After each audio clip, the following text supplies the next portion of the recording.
অন্য দিনের নাম ভুলে গেলেও তাবিয়া শুক্রবারের নাম ভুলে যায় না। শুক্রবার আসলেই তাকে বাইরে ঘুরতে যেতে হবে। তো রীতিমতো আজকেও আমরা তাকে নিয়ে বেরিয়ে পড়লাম। তো একটা নদীর পাড়ে গেছিলাম, সেখানে একটা রেস্টুরেন্ট নদীর উপরে ঝুলান্ত। তো সেখানে সুন্দর করে সাজানো। তা আমি আর তাবিয়া একটু বসে বসে ছবি তুলছিলাম, তাবিয়ার বাবা তুলে দিচ্ছিল। তারপর তারা নদীর পাড়ে, নদী দেখা যায়, যেহেতু সন্ধ্যা হয়ে গেছিলো নদীর পানি ঢানি অত দেখা যাচ্ছে না। তো তারা বাপ মেয়ে একটু কোলে উঠলো। মোটর সাইকেলে যাইতে যাইতে তাবিয়া আবার একটু ঘুমিয়ে গেছিলো, এই জন্য সে তার বাবার কোল থেকে নামতে চাচ্ছে না। তার কিছুক্ষণ পরে তার বাবা একটু বুঝে এসেছে, তাকে নামিয়ে দিল। তারপর তারা দাঁড়িয়ে দাঁড়িয়ে নদীর পানি দেখতেছিল। দূরে নদীর এখন তো পানি শুকায় গেছে, অনেক দূরে চলে গেছে। তারপর এখানে বেশ সুন্দর করে সাজানো গোছানো আছে। এখানে সবাই এসে আর কি ছবি টবি তোলে। তো তাবিয়াও তার বাবার সাথে যে বসে বসে ছবি তুলতেছে, আমি তুলে দিচ্ছি আর তারা দুইজন বসে আছে ছবি তোলার জন্য। হাই এভরিওয়ান, আসসালামু আলাইকুম, কেমন আছেন সবাই? আজ চলে আসলাম নতুন আরেকটা ব্লগ নিয়ে।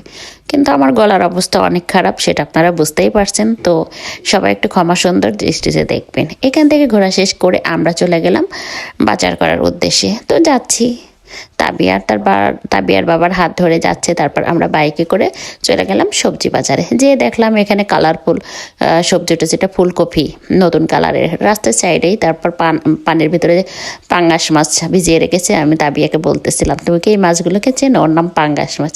এই তো সে তার বাবার হাত ধরে নাচতে নাচতে বাজারের ভিতরে ঢুকে পড়লো।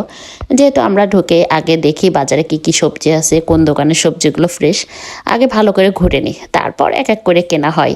এটা আমাদের প্রায় আমরা একসাথেই বাজার করি, তাবিয়া, আমি আর তাবিয়ার বাবা। শুক্রবারের হলেই আমরা বাজারে চলে যাই। এখানে সুন্দর কুমড়ো ফুল বিক্রি করতেছে, এটা দেখে আমার খুব ভালো লাগছিল। তারপর টমেটো আছে, টমেটো এখন অনেক সস্তা, প্রতিবার এতটা সস্তা হয় না, এবছর যতটা সস্তা হয়েছে। এখানে একজন ফুলকপি মানে গাছ থেকে তুলে নিয়ে আসছে। এদিকে আবার তাবিয়ার বাবা লাউ দেখতেছে। তো আমি বললাম, লাউ ফ্রেশ যেটা যেটা সোজা একেবারে সেটা নাও। তারপর এই লাউটার গায়ে একেবারে যে গায়ের যে পশমগুলো ওগুলো ছিল, তো এটা ভালো ছিল, ওটা আমি নিতে বললাম। তো আমরা আরও কিছু সবজি নেবো। এখানে টাটকা টাটকা শাক আছে, শসা। তাবিয়ার বাবা শসা বাঁচতেছে। আমি বললাম, একটু বতি দেখে নাও, এই শসাগুলো একটু তিতা হয়, মানে জালি শসা নিলে তিতা লাগে, যার কারণে একটু বতি দেখে নিলে ভিতরে বীজ ঠিকই থাকে, কিন্তু আপনার শসাটা ভালো থাকে। তো আমরা দেখতেছি আর নিচ্ছি। টাটকা টাটকা সবজি নিজ হাতে বেছে বেছে কিনতে অনেক ভালোই লাগে। তবে আবার বাবা দাম দর দিচ্ছিলাম, বললাম কিছু ধনিয়া পাতা নিয়ে নাও। এখানকার ধনিয়া পাতাগুলো বেশ সুন্দর, তাজা, শুকানো না। শীতের দিন ধনিয়া পাতা ভর্তাটা অনেক ভালো লাগে। আমার বাসার জন্যে কিছু আদা রসুন এগুলো নিয়ে নিচ্ছিলাম।